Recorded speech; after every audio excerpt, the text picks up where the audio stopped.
Thanks very much to Rory, Tom, Brandon and Julian for their presentations. I think you'll all agree they were extremely informative. We'll now move into the question and answer part of today's webinar. First one, Brandon, Tom, this one's probably to you. Is side slope derating included in the training for a license to use an articulated mobile crane? And if not, should it be? All right, yeah, short answer is previously it wasn't. The latest version of the National Assessment Instruments, it now is. Equally, just to delineate, there aren't any crane questions related to articulated cranes or side slope in the slewing crane assessments. So that goes back to that encompassment issue we talked about at the beginning. The newest National Assessment Instruments have, as Tom indicated, a fair bit of negotiation. They have been added, but historically they have not been. And just following up from that one, a verification of competency of crane crew has come up a couple of times throughout today's presentation.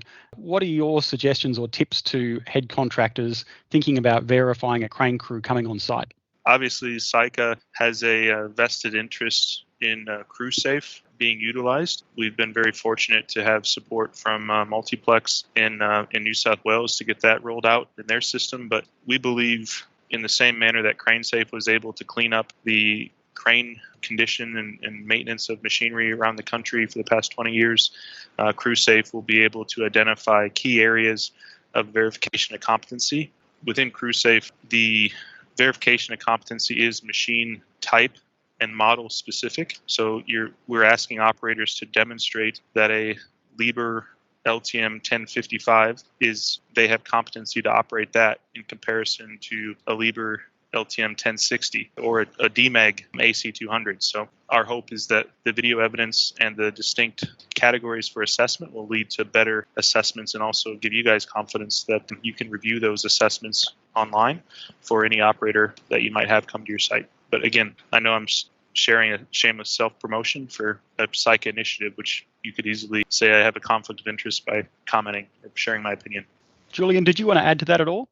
At the present, obviously, the mobile plant guide is published from an FSC perspective, so that we adhere to that when we're auditing, and therefore licensing is the thing that we look for specifically. But obviously, the safe systems of work for the operation of mobile plant come into play to ensure that there should be checks and balances to ensure that the crane crew know how to operate the specific crane, as Brandon's identified, and that's the intention of CrewSafe. I guess the intention is not that someone that doesn't know what they're doing is doing a VOC as a matter of course, just ticking a box from a piece of paper, because that adds no value. However companies want to do it, from a FSO perspective, we would be looking for a license requirement in the company and a check and balance at this stage, supported by what does the company do in terms of safe system of work for operation of. No, thanks, Julian. I think that's really clearly outlined what the scheme requirements are there. Slightly different perspective here. Is using a telehandler a safer alternative to using a pick and carry crane? I might open that one to the whole panel. I would disagree. The telehandler has a triangle centre of gravity.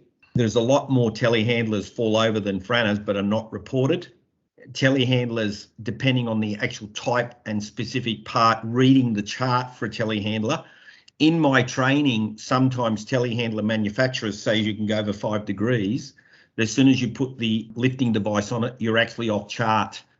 They are an extremely useful piece of plant, but for lifting a freely suspended load, I would always use a franner as a preference. I support what Tom said, and I think the key takeaway in what you described, Tom, is that operational capacities related to loads that are attached to the forks are not freely suspended. Once it becomes freely suspended, that pendulum effect, especially if you're not trained in the telehandler with a freely suspended load, is a recipe for disaster. And it's not the same as being good at navigating around the site with using the forks. We're just about out of time, so I'll do one last question, and that is, I guess, to the whole panel, what are your top tips for working safely with articulated mobile cranes, particularly as a head contractor? We run induction courses for them to operate franners on site so that they know what we are doing. Dissemination of information down to the people who are supervising the crane crews, in particular doing a risk assessment and looking at the ground conditions and planning the path. Given the information we've given you, you include that in your risk assessment. And sometimes, depending on the constraints of the site, maybe the franner might not be the ideal crane, As Julian said, you might use another crane. However, there is cases where you can actually bring a flat top in, drive the flat top down to the location of lift, bring the franner in, lift it off the flat top and put it in the location without picking and carrying and with all the associated risks of fixing that ground or preparing that ground correctly. So there is options of using the franner going forward. But the main thing is planning the path of the franner or the working area that the franner is working on. I think Tom summed it up quite nicely there, David. I think just that pre-planning, the asking the questions, even just having a basic understanding like we've presented today, I think raises a few really good points and questions that people can start asking of their contractors and those individuals using, operating and planning lifts. What I would suggest is that the versatility of the Franna or the pick and carry crane, the articulated crane that we've talked about today, is often taken for granted for the complexity of its operation.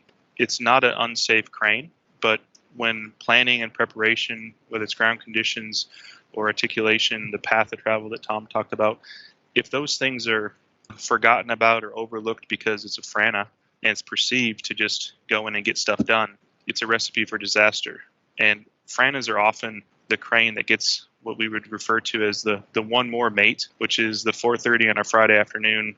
Just go pick that last one up because you're on tires. And if we would apply that same methodology with a slewing crane, we probably wouldn't perform the lift without some homework. But with a Franna, the convenience often outweighs the planning. And I think that's what I would caution people with is weigh up how you plan for a slew crane and how drastically different or similar, could be both, is your planning for a Franna. That versatility is the trap because it's so convenient. It's like your favorite tool that becomes everything but its intended purpose. I don't particularly have anything specific further to add. Obviously, it's just making sure that companies' safety management systems ensure that the right planning takes place at the right time, so it's not left to the last minute. So it's not, like I said earlier in my presentation, the mobile cranes criteria isn't just about heavy lifts. It's about ensuring you've got the right hold points and controls to make sure that, like Brandon said, those last Friday afternoon lifts don't take place without the right level of thoroughness and planning. So obviously, as well as having a documented system, it's making sure your people are aware of what that system says. So it's the training and the awareness of the risks and stuff. So fantastic. No, thank you, guys. To everybody, excellent presentation. On behalf of the IFSC, I'd like to thank Brandon, Tom, Julian and Rory for bringing their expertise today. I think you'd all agree with me. It's been a really informative discussion and session in relation to how to use articulated cranes on site safely. So thank you kindly, everyone, again, and we will see you next time. Stay safe on site. Bye now.